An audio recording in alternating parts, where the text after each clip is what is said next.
À quel moment se fait le pivot entre là, tu finis l'armée et même les forces spéciales, donc tu t'engages un petit peu plus longtemps. Ouais. Et c'est quoi la transition? Tu démarres directement dans le business, est-ce que tu peux nous expliquer? Parce qu'en plus, en termes de mindset, c'est hyper important pour ceux qui nous regardent ou ceux qui nous écoutent, parce qu'on va être aussi sur toutes les plateformes en podcast. Qu'est-ce qui fait qu'en termes de mindset, il est où le pivot pour démarrer? Tu le sais, c'est difficile de démarrer dans le business. Est-ce que tu peux donner un conseil et dire, voilà, à quel moment, toi, dans sa tête, à ce moment-là, tu es jeune, tu es très jeune aujourd'hui, encore plus jeune à l'époque, à quel moment ça s'opère, cette bascule? Bah en fait, comme je te l'ai dit, depuis que je suis gamin, j'ai toujours été un peu anxieux et à me poser plein de questions par rapport à mon futur. Donc quand j'étais jeune, c'était je vais faire footballeur professionnel. Ouais. Ensuite, quand j'ai arrêté de faire le foot, je me suis dit ok, ben, j'ai posé toute ma vie, en fait, j'ai posé des questions à toute personne que je rencontre qui a un petit peu de succès. Je lui ai demandé comment réussir dans la vie, que ce soit à mes parents, à mes profs, à des gens que je rencontrais, etc. Et la plupart des gens à ce moment-là, ils me disaient ok, réussir dans la vie, c'est quoi? C'est faire des bonnes études, trouver un bon taf.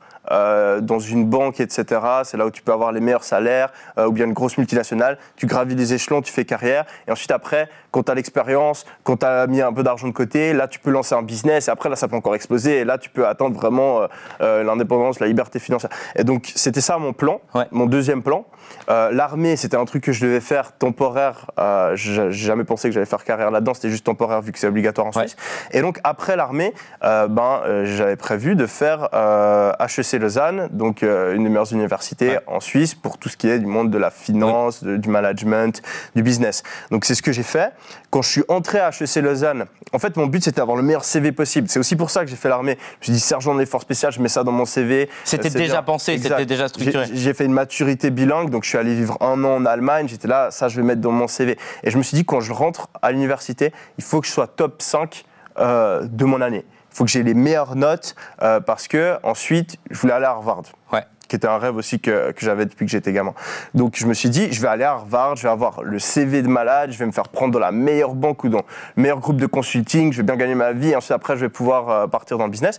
Et là, pendant mes études, un petit peu par hasard, je commençais à tomber sur des vidéos de personnes qui expliquaient qu'on pouvait lancer des business en ligne. Et moi, ça m'intéressait. Mais j'avais un peu ce conflit dans ma tête où je me disais ouais, mais t'es sur les études, est-ce que ça marche vraiment? Est-ce que je vais tout de suite? Et il y a eu un gros tournant, c'était après mon premier examen à l'université, parce que j'avais travaillé des milliers d'heures. Je m'étais fait un programme d'études de fou. Je pense que personne n'a étudié autant que moi cette première année. J'étais obsédé par ça. Toutes les minutes où j'étais éveillé, j'étudiais. Et j'arrive à mon premier examen. Je fais l'examen, je sors et je vais un petit peu parler aux personnes qui étaient bonnes dans la classe, qui étaient fortes en maths, etc. Je leur pose des questions et ils ont les mêmes réponses et ils ont des réponses différentes des miennes. Donc je me dis, c'est moi qui ai foiré. Et là, mon monde s'effondre. Je me dis, putain, j'ai pas réussi à faire ce que je devais faire. J'ai foiré cet examen qui était de loin le plus important. Je vais pas réussir à avoir du succès dans les études. Tout est raté. Ça remet tout en question. Et là, je te promets, j'ai fait une crise d'angoisse. Jusqu'à aujourd'hui.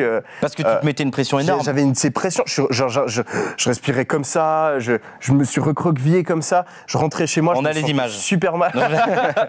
Je me sentais super mal. Et je rentre chez moi et je me dis bon, ok, les études ça marche pas.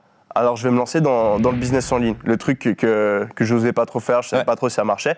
Et donc je pète un câble, je prends la carte de crédit de ma mère, j'achète ma première formation en ligne comme ça, $1000. Pour moi c'était énorme comme somme à l'époque, c'était plus ou moins tout l'argent que j'avais. Coup de tête comme ça, parce que j'étais pas très stable mentalement, mais c'était un super choix. C'était une des meilleures décisions de ma vie. T'avais quel âge à ce moment-là? Là j'avais 21 ans.